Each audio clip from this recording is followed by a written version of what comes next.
ಬರೀ ನನ್ನ ಕೆಲಸ ಹೋಗೋದಲ್ಲ, ಡಿಪಾರ್ಟ್ಮೆಂಟ್ ಎಂಕ್ವೈರಿ ಅದು ಇದು ಅಂತ 108 ತರಲೆಗಳು ಸೇರ್ಕೊಳ್ಳುತ್ತೆ. ನನ್ನ ಕೆಲಸನೂ ಹೋಗುತ್ತೆ, ಅದು ಅಲ್ಲದೆ ನಾವು ಕಳ್ಳರು ಅಂತ ಶಿಕ್ಷೆ ಅನುಭವಿಸ್ಬೇಕಾಗಿ ಬಂದರೂ ಬರ್ಬೋದು. ಅದಕ್ಕೆ ಒಂದು ಐಡಿಯಾ ಮಾಡಿದ್ದೀನಿ.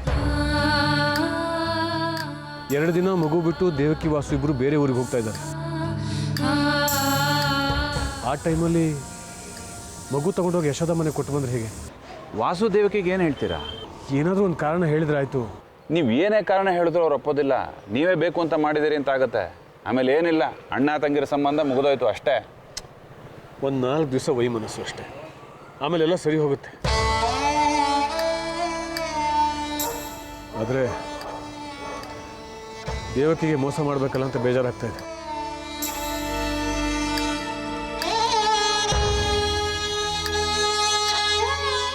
ಮೊದಲಿಂದನೂ ಈ ವಿದ್ಯಾಧರಿಗೆ ದೇವಕಿನೇ ಆಸರೆ ಆಗಿದ್ದ. ನಾನು ಅವಳು ಓದಿಗೆ ಅಲ್ಪ ಸ್ವಲ್ಪ ಸಹಾಯ ಮಾಡಿದ ನಿಜ, ಆದರೆ ಆಮೇಲೆ ಅವಳೇ ನಮ್ಮನೆ ಹಣಕಾಸು ಮಂತ್ರಿ ಆಗಿದ್ಲು. ಕಾಸಿದ್ದಾಗೆಲ್ಲ ಕೊಡ್ತಿದ್ಲು. ನನ್ನ ಮಗನ ಸ್ಕೂಲ್ ಫೀಸ್ ಕೂಡ ಅವಳೇ ಕಟ್ತಾ ಇದ್ಲು. ಅಂಥವಳಿಗೆ ಅನ್ಯಾಯ ಮಾಡಬೇಕಲ್ಲ ಅಂತ ನೋವಾಗ್ತಾ ಇದೆ. ಏನು ಮಾಡೋದು, ಅನಿವಾರ್ಯ. ವಿದ್ಯಾಧರ್, ನೀವೊಂದು ಕೆಲಸ ಮಾಡಿ. ನೀವು ಮಗುನ ರಘು ಕೊಡೋದು ಬೇಡ. SP ಆರ್ಡ್ರಿಂದ ಪೊಲೀಸ್ನವರೇ ಮಗುನ ತೊಗೊಂಡು ಹೋಗಿದ್ದಾರೆ ಅಂತ ಆಗಲಿ. ಹೇಗಿದ್ರು ಕಾಂಟ್ರವರ್ಸಿ ಇದೆ, ರಘು ಕೊಟ್ಟಿರೋ ಕಂಪ್ಲೇಂಟು ಇದೆ. ಪೊಲೀಸ್ನವ್ರು ತೊಗೊಂಡೋದ್ರೆ ಅದಕ್ಕೆ ಯಾಕೆ ಯೋಚನೆ ಮಾಡ್ತೀರಾ? ಯಾವುದಾದ್ರೂ ರಿಮ್ಯಾಂಡ್ ಹೋಮ್ನಲ್ಲಿ ವ್ಯವಸ್ಥೆ ಮಾಡಿದ್ರಾಯ್ತು.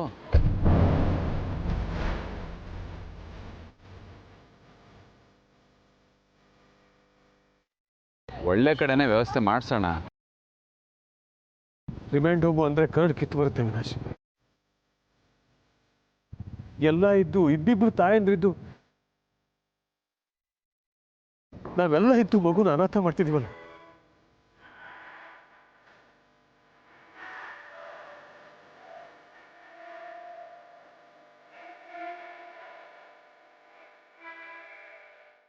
ವಿದ್ಯಾಧರ್, ಎಮೋಷನಲ್ ಆಗಬೇಡಿ, ಸ್ವಲ್ಪ ಪ್ರಾಕ್ಟಿಕಲ್ ಆಗಿರಿ.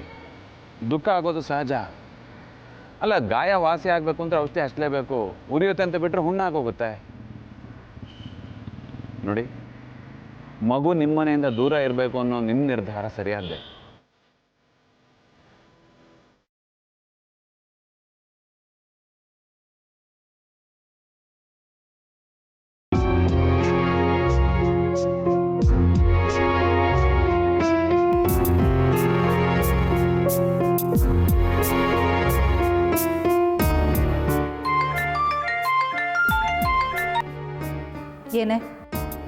ಏನೇ ಏನು ಗೊತ್ತಿಲ್ವಾ ನಿನಗೆ? ಅಲ್ಲ ಕಣೆ, ನಿನಗೆ ಅವನು ಇಷ್ಟ ಇಲ್ಲ ಅಂತಂದ್ರೆ ಬೇರೆಯವ್ರ ಭಾಗ್ಯಕ್ಕೆ ಏನಕ್ಕೆ ಕಲ್ಲು ಹಾಕ್ತೀಯಾ? ಅವ್ರ ಮನೆಗೆ ಹೋಗಿ ಬೆದರಿಕೆ ಹಾಕುವಂತ ಅಧಿಕಾರ ನಿಂಗೆ ಯಾರು ಕೊಟ್ರೋ ಹೇಳೆ? ಯಾರೇ ಕೊಟ್ಟಿದ್ದು ನಿನ್ಗೆ? ಆ ಅಧಿಕಾರನ ನನಗೆ ಯಾರು ಕೊಡೋದು ಬೇಕಾಗಿಲ್ಲ, ಅದು ನನ್ನ ಹಕ್ಕು. ಏಯ್, ನಿಂದೇನೆ ಹಕ್ಕು? ಹಕ್ಕಲ್ಲ ಕಣೆ, ಅದು ಪೊಲೀಸನ ಹೆಂಡತಿ ಹೊಟ್ಟೆ ಕಿಚ್ಚು. ಬಹುಶಃ ನಿಮ್ಮೆಲ್ಲರಿಗಿಂತ ಹೆಚ್ಚು ಶ್ರೀಮಂತಲು ನಾನಾಗ್ಬಿಡ್ತೀನಿ ಅನ್ನೋ ಹೊಟ್ಟೆ ಕಿಚ್ಚಿರ್ಬೋದು ನಿನಗೆ. ನನಗೆ ಹೊಟ್ಟೆ ಕಿಚ್ಚ? ಹೊಟ್ಟೆ ಉರಿತಿದೆ ಕಣೆ. ನನಗೆ ಶ್ರೀಮಂತಿಗೆ ಆಸೆ ಇದ್ದಿದ್ರೆ ನಾನು ಅವನ್ನೇ ಮದುವೆ ಆಗ್ತಿದ್ದೆ. ನನಗೆ ನನ್ನ ತಂಗಿ ಒಳ್ಳೆ ಮನೆ ಸೇರಬೇಕು ಅನ್ನೋ ಆಸೆ. ನನ್ನ ತಂಗಿ ಭವಿಷ್ಯದ ಬಗ್ಗೆ ನನಗೂ ಚಿಂತೆ ಇದೆ. ಏಯ್ ಪೊಲೀಸ್ ಫಿಗರ್, ನಿನ್ನ ಚಿಂತೆ ಯಾರಿಗೆ ಬೇಕಾಗಿದೆ? ನೀನು ನಿನ್ನ ಬಗ್ಗೆ ಚಿಂತೆ ಮಾಡು, ನಿಮ್ಮ ಮನೆ ಬಗ್ಗೆ ಚಿಂತೆ ಮಾಡು. ನನ್ನ ಬಗ್ಗೆ ಚಿಂತೆ ಮಾಡೋದಕ್ಕೆ ನನ್ನ ಸ್ವಂತ ಬುದ್ಧಿ ಇದೆ, ನಿರ್ಧಾರ ತಗೊಳ್ಳೋದಕ್ಕೆ ಜಾಣ್ಮೆನೂ ಇದೆ. ಹಾಗೆ ಬೇರೆಯವ್ರ ವಿಷಯದಲ್ಲಿ ತಲೆ ಹಾಕ್ಬಾರ್ದು ಅನ್ನೋ ವಿವೇಕನೂ ಇದೆ, ಗೊತ್ತಾಯ್ತಾ? ನಿನ್ನ ವಿವೇಕ ಏನು ಅಂತ ಚೇತನ್ ಮದುವೆ ಆಗಿ ಒಂದ್ಸರಿ ತೋರಿಸಿದ್ಯಲ್ಲ. ಏಯ್, ನನ್ನ ಅವಿವೇಕತನನ ತಿದ್ಕೊಳ್ಳೋದು ಹೇಗೆ ನನಗೆ ಗೊತ್ತು, ತಿದ್ಕೊಂಡು ಇದ್ದೀನಿ. ನೀನು ಯಾಕೆ ಅವಿವೇಕಿ ಥರ ಆಡ್ತಾ ಇದೀಯಾ? ಸರಿ, ಏನಾದರೂ ಮಾಡ್ಕೊ, ನಿನ್ನ ಹಣೆ ಬರ. ನೋಡು, ಇವತ್ತೇ ಕೊನೆ. ನಾನು ಅವನ್ನ ಮದುವೆ ಆಗ್ತೀನೋ ಬಿಡ್ತೀನೋ ಅದು ಬೇರೆ ಪ್ರಶ್ನೆ. ಆದರೆ ಇನ್ನು ಮುಂದೆ ನನ್ನ ವಿಚಾರದಲ್ಲಿ ನೀನು ತಲೆ ಹಾಕೋ ಅಧಿಕಾರ ನಿನಗಿಲ್ಲ. ನಾನು ನಿನ್ನ ತಂಗಿ ಅಲ್ಲ ಅನ್ಕೊಂಡ್ರೂ ಪರವಾಗಿಲ್ಲ, ಗೊತ್ತಾಯ್ತಾ?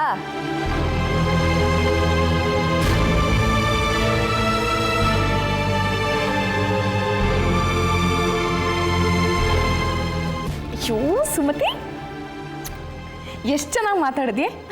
ನೀನು ಇವತ್ತು ಅವಳು ಕೊಟ್ಟಿರೋ ಉತ್ತರಕ್ಕೆ ಇನ್ಯಾವತ್ತೂ ಅವಳು ನಿನ್ನ ತಂಟೆಗೆ ಬರಲ್ಲ. ನೋಡ್ತಾ ಇರು. ನಮ್ಮ ಬದುಕಿನ ಆಯ್ಕೆ ನಮಗಿರ್ಬೇಕು.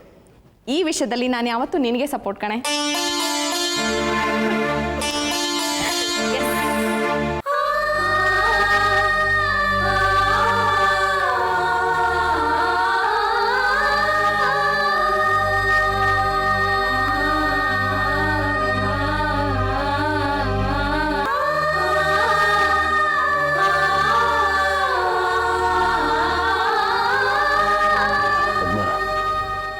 ದೇವಕಿ ವಾಸು ಇಬ್ಬರು ಊರಿಗೆ ಹೋದ್ಮೇಲೆ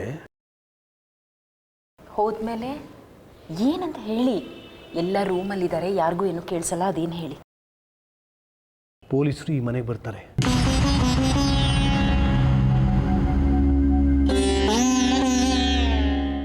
ಗಾಬರಿ ಆಗಬೇಕಾಗಿಲ್ಲ, ಮಗು ತಗೊಂಡು ಹೋಗ್ತಾರೆ.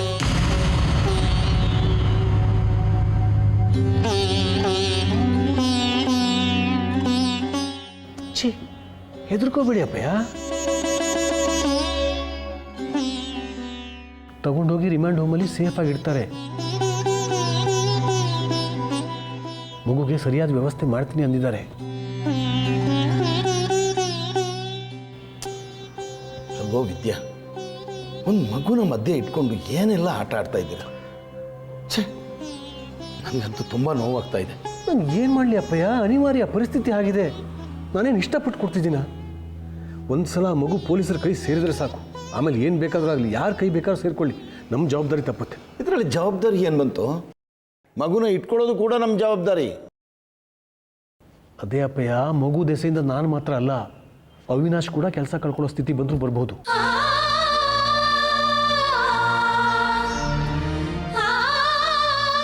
ಅಲ್ರಿ, ನಮ್ಮನ್ನು ನಂಬಿ ಮಗುನ ಬಿಟ್ಟು ಹೋಗ್ತಾ ಇದ್ದಾರೆ. ಮೋಸ ಮಾಡಬಾರ್ದಲ್ವಾ?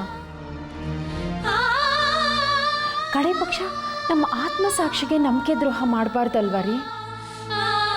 ಇಲ್ಲಿ ನಂಬಿಕೆಗಿಂತ ಸೇಫ್ ಆಗೋದು ಮುಖ್ಯ ಪದ್ಮ. ಅವಿನಾಶು ಪ್ರಾಮಾಣಿಕ ಅಧಿಕಾರಿ ಅಂತ ಎಷ್ಟು ಹೆಸರು ಮಾಡಿದ್ದಾರೆ ಗೊತ್ತಾ? ಅಂಥವ್ರು ಕೆಲಸ ಕಳ್ಕೊಂಡು ಅಪರಾಧಿ ಆಗೋದು ಸರಿನಾ?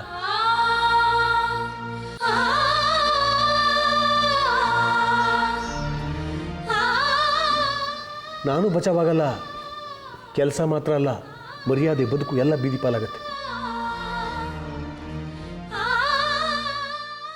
ಇದೆಲ್ಲ ಬೇಕಾ ಹೇಳು? ಹೇಳಿ ಅಪ್ಪಯ್ಯ, ನಮಗಿರೋದು ಇದೊಂದೇ ಅವಕಾಶ.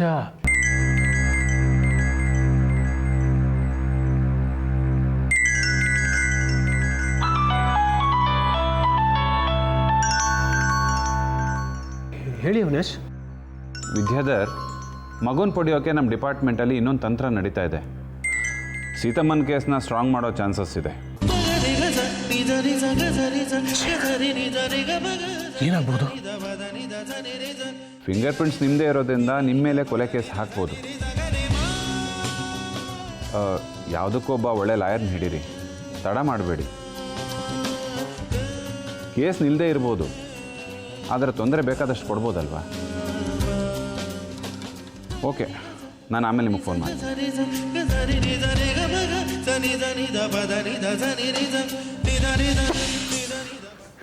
ಇದು ನನ್ನ ತಲೆಗೆ ಬರುತ್ತೆ. ಏನಾಯ್ತು ವಿದ್ಯಾ? ದೇವರಾಜ್ ಕೊಲೆ ಕೇಸನ್ನು ಬೇಕಂತಾನೆ ಸ್ಟ್ರಾಂಗ್ ಮಾಡ್ತಾ ಇದ್ದಾರಂತೆ.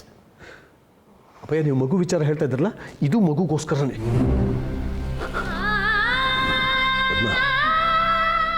ಅವತ್ತು ಗುರುಗೆ ಲಾಯರ್ ಬಗ್ಗೆ ಹೇಳಿದ್ದಿಲ್ಲ, ಫೋನ್ ಮಾಡು. ಆದಷ್ಟು ಬೇಗ ಈ ಕೇಸನ್ನು ತನಿಖೆ ಶುರು ಮಾಡ್ತಾರಂತೆ.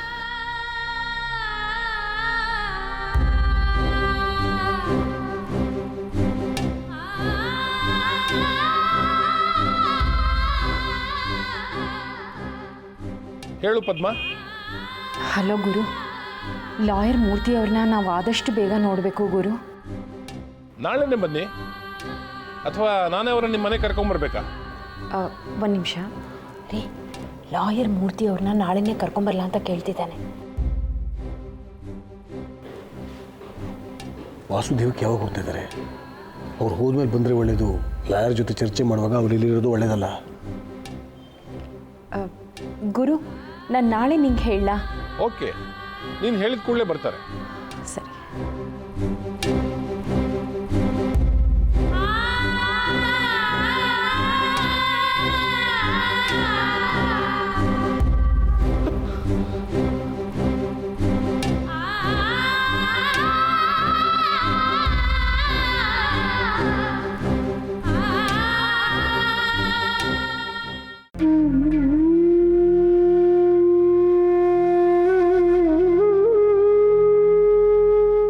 ಸುಮತಿ, ನೀನು ಪ್ರಾಕ್ಟಿಕಲ್ ಆಗಿ ಬದುಕೋಳು ಅನ್ನೋದು ನಿಜ. ನಿನಗೆ ಯಾರ ಬುದ್ಧಿ ಮಾತು ಹಿಡಿಸೋದಿಲ್ಲ ಅನ್ನೋದು ನಿಜ. ಆದರೆ ಈ ವಿಚಾರದಲ್ಲಿ ಮಾತ್ರ ನಿನ್ನ ಅಣ್ಣ ಅತ್ತಿಗೆ ಮಾತನ್ನು ಮೀರಬಾರ್ದು. ದೊಡ್ಡಪ್ಪ, ನಿಮಗೆ ನನ್ನ ವಿಚಾರ ಗೊತ್ತಿದೆಯಲ್ಲ. ಅದು ಅವರಿಗೂ ಗೊತ್ತು, ನನಗೂ ಗೊತ್ತು. ಆದರೆ ನಿನ್ನ ಮನ್ಮಥನ ಜೋಡಿನ ನಮ್ಮ ಕೈಲಿ ಕಲ್ಪಿಸ್ಕೊಳ್ಳೋಕ್ಕೂ ಸಾಧ್ಯ ಇಲ್ಲ. ಅದಕ್ಕೆ ಈ ವಿಚಾರದಲ್ಲಿ ನೀನು ಈಗಲೇ ಏನು ಮುಂದುವರಿಬೇಡ. ಸುಮತಿ, ಯಾಕೋ ಈ ಮನೆಗೆ ಬಂದಮೇಲೆ 108 ಸಮಸ್ಯೆಗಳು. ಹಾಗಂತ ನಾವು ನಿನ್ನ ಸ್ವಾತಂತ್ರ್ಯಕ್ಕೆ ಅಡ್ಡಿ ಬರ್ತಿದ್ದೀವಿ ಅಂತಲ್ಲ. ನಮಗೂ ಸ್ವಲ್ಪ ಟೈಮ್ ಕೊಡು ಪ್ಲೀಸ್. ಅದಕ್ಕೆ 1 ತಿಂಗಳು ಟೈಮ್ ತೊಗೊಂಡ್ರು ಅಷ್ಟೇ, 1 ವರ್ಷ ಟೈಮ್ ತೊಗೊಂಡ್ರು ಅಷ್ಟೇ. ಆಯ್ತಮ್ಮ, ಸದ್ಯಕ್ಕೆ ನಮ್ಗೆ 1 ತಿಂಗಳು ಟೈಮ್ ಕೊಡು ಸಾಕು. ಇದು ನನ್ನ ರಿಕ್ವೆಸ್ಟು. ಈ ಸೆಂಟಿಮೆಂಟೇ ನನಗಿಷ್ಟ ಆಗೋದಿಲ್ಲ. ಹಾಗಲ್ಲಮ್ಮ, ನಾವು ಯಾರೂ ನಿನ್ನನ್ನು ತಡೆಯೋಕ್ಕಾಗಲ್ಲ. ನಿನ್ನ ನಿರ್ಧಾರ, ನಿನ್ನ ಸ್ವಾತಂತ್ರ್ಯ. ಆದರೆ ಮನೇಲಿ ಹಿರಿಯರಿಗೂ ಒಂದು ಸ್ವಲ್ಪ ಅವಕಾಶ ಕೊಡು ಅಂತ ಕೇಳ್ಕೊಳ್ತಾ ಇದ್ದೀವಿ ಅಷ್ಟೇ. ನಿರ್ಧಾರಗಳು ಯಾವತ್ತಿಗೂ ಏಕಪಕ್ಷೀಯವಾಗಿರಬಾರ್ದು.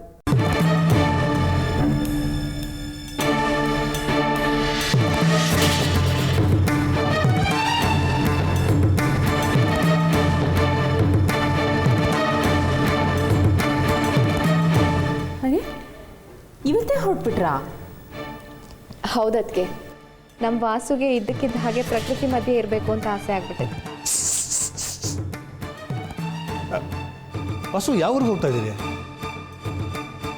ಇನ್ನೂ ಡಿಸೈಡ್ ಮಾಡಿಲ್ಲ. ಬಸ್ ಸ್ಟ್ಯಾಂಡಿಗೆ ಹೋಗ್ತಾ ನಿರ್ಧಾರ ಮಾಡೋಣ ಅಂತ ಅಂದ್ಕೊಂಡಿದ್ದೀವಿ. ವಾಸುಗೆ ಮಳೆ, ಸಮುದ್ರ, ಕಾಡು ಇಂಥ ಯಾವುದಾದ್ರೂ ಜಾಗಕ್ಕೆ ಹೋಗಬೇಕು ಅನ್ನೋ ಆಸೆ. ಇನ್ನೂ ಡಿಸೈಡ್ ಮಾಡಿಲ್ಲ. ಕರೆಕ್ಟ್ ಆಗಿದೆ ಬಾವ. ಯಾವತ್ತೂ ಇಷ್ಟೇ, ಎಲ್ಲಿಗಾದ್ರೂ ಹೋಗ್ಬೇಕಾದ್ರೆ ಪ್ಲಾನ್ ಮಾಡಬಾರ್ದು. ಯಾಕಂದ್ರೆ ಗೊತ್ತಿರುತ್ತಲ್ಲ ಎಲ್ಲಿಗೆ ಹೋಗ್ತೀವಿ ಅಂತ. ಸಖತ್ ಬೋರು. ಯಾವ ಬಸ್ ಸಿಗುತ್ತೋ ಹತ್ಕೊಂಡು ಹೋಗ್ತಾ ಇರಬೇಕು ಜಮ್ ಅಂತ. ಈ ವಿಚಾರದಲ್ಲಿ ನಂದು ಅದೇ ಮಾತು. ಅಡಿಕಾಯಿ ಟ್ರಿಪ್ ಅಂದ್ರೆ ಹೀಗೆ ಇರಬೇಕು. ಕಂಡಲ್ಲಿ ಹೋಗ್ಬೇಕು, ಖುಷಿ ಸಿಕ್ಕಲ್ಲಿ ಅನುಭವಿಸ್ಬೇಕು. ನೋ ಶಿಸ್ತು, ನೋ ಗೊರೆ, ಎಂಜಾಯ್ ಮಾಡಿ. ಎಸ್. ಸುಮತಿ, ಮಗುನ್ ಕರ್ಕೊ. ಬೇಡ ಸುಮತಿ,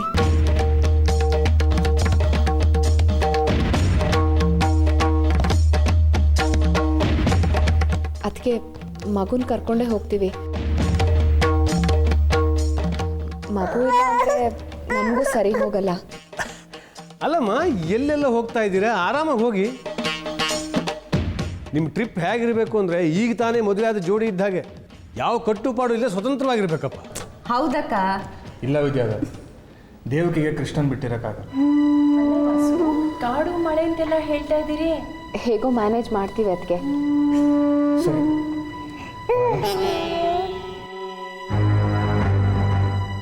ಅಣ್ಣ ಬರ್ತೀವಿ. ಬಾಯ್ ಕಡೆ ಹುಷಾರು. ಅದಕ್ಕೆ ದೊಡ್ಡಪ್ಪ.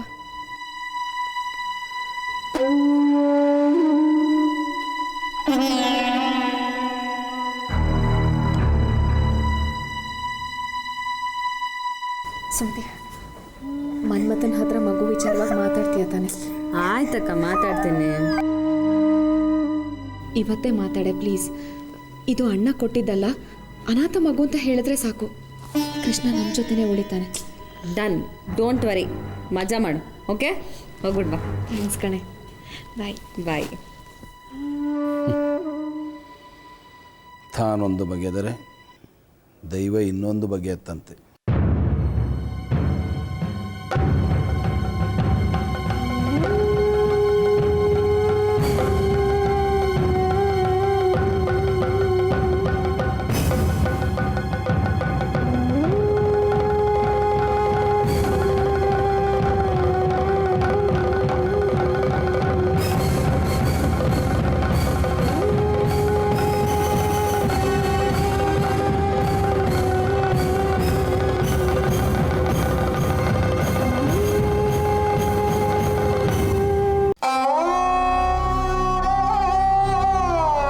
ಹೌದು, ನಾವು ಮೊದಲೇ ಪ್ಲ್ಯಾನ್ ಮಾಡಿದ್ವಲ್ಲ. ಹಾಂ, ಹಾಗೆ ಮಾಡೋಣ. ಓಕೆ. ಛೇ, ಎಂಥ ಕೆಲಸ ಆಗೋಯ್ತು.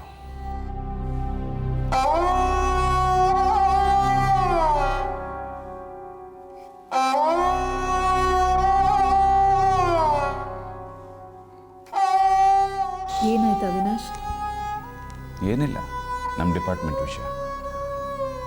ನೀವು ಮಾತಾಡ್ತಿದ್ದಿದ್ದ ರೀತಿ ನೋಡಿದ್ರೆ ನಮ್ಮ ಅಣ್ಣನ ಜೊತೆ ಮಾತಾಡ್ತಿದ್ದ ಹಾಗಿತ್ತು. ಏನಾಯಿತು? ಅಣ್ಣಂದೇ ತಾನೇ ಫೋನು? ನಿಮ್ಮ ಅಣ್ಣಂದೆ. ದೇವಕಿ ವಾಸು ಯಾವುದೋ ಊರಿಗೆ ಟ್ರಿಪ್ ಹೋದ್ರಂತೆ. ಹೋಗಲಿ ಬಿಡಿ, ನಿಮಗೇನು? ಅವಿನಾಶ್, ನಿಮ್ಮ ವಿಚಾರಣೆಯಿಂದ ವಾಸುಗೆ ಅವಮಾನ ಆಗಿರುತ್ತೆ. ಅದನ್ನು ಯಾರ ಕೈಲೂ ಹೇಳ್ಕೊಳಕ್ಕಾಗಲ್ಲ. ಜಾಗ ಬದಲಾದ್ರೆ ಮನ್ಸು ಹಗುರ ಆಗ್ಬೋದು ಅಂತ ಹೋಗಿರ್ಬೋದು. ವಾಸುನ ಅಷ್ಟೊಂದು ಸೂಕ್ಷ್ಮ ಅಂತ ತಿಳ್ಕೊಬೇಡ ನೀವಿ. ಅವನೊಂಥರ ಸ್ಕೀಮ್ ಹಾಕೋ ಪಾರ್ಟಿ. ಏನು ಮಾಡಬೇಕಾದ್ರೂ ಅದ್ರ ಹಿಂದೆ ಏನೋ ಒಂದು ಪ್ಲ್ಯಾನ್ ಇದ್ದೇ ಇರುತ್ತೆ. ಮೇಲ್ನೋಟಕ್ಕಿದ್ದು ಟ್ರಿಪ್ಪು, ಅದ್ರೊಳಗೆ ಏನಿರುತ್ತೋ ಏನೋ. ಏನಾದರೂ ಇರಲಿ, ನಿಮಗೇನು? ಏನೇ ಹಾನಿ ಆಗೋದಿದ್ರೂ ಅವನ ಸಂಸಾರಕ್ಕೆ ತಾನೇ ಆಗೋದು. ಹಾಗಾಗಬಾರ್ದು ಅನ್ನೋ ಪ್ರಜ್ಞೆ ಅವನಿಗಿರಬೇಕು.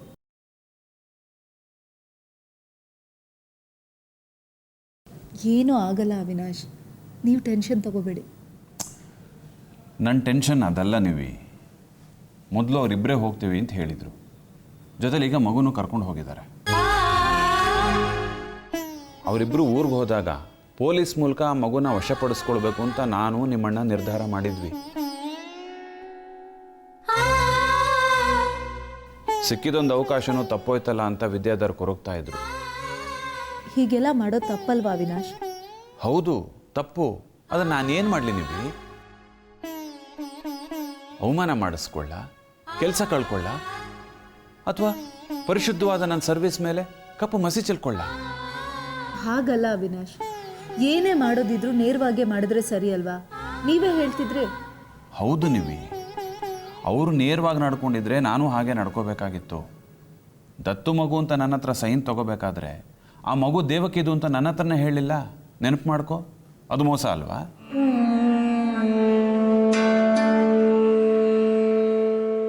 ಅವಿನಾಶ್, ದೇವಕಿ ಮಗುವಿನ ಆಸೆ ಬಗ್ಗೆ ನೀವೇ ಹೇಳ್ತಾ ಇದ್ರು. ಅಂಥದ್ರಲ್ಲಿ ಅವಳಿಲ್ದಾಗ ಮಗುನ ತೊಗೊಂಡು ಬರೋದು ಸರಿನಾ? ನೀವೇ ಹೇಳಿ. ಅದು ಸಾಧ್ಯ ಆಗಲ್ಲ ಅಂತಲೇ ನಾವು ಈ ನಿರ್ಧಾರ ತಗೊಂಡಿದ್ದು. ಇದರಲ್ಲಿ ನನ್ನ ಇಚ್ಛೆಗಿಂತ ನಿಮ್ಮ ಅಣ್ಣನ ಒತ್ತಾಯನೇ ಜಾಸ್ತಿ ಇತ್ತು. ಈಗ ಅದು ಸಾಧ್ಯ ಇಲ್ಲ.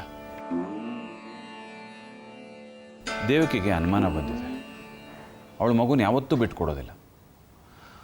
ಈ ತಾಯಿ ಹುಲಿ ಮರಿಗಳನ್ನ ಕಾಪಾಡ್ಕೊಳತ್ತಲ್ಲ, ಹಾಗೆ ಮಗುನ ಕಾಪಾಡ್ಕೋತಾಳೆ.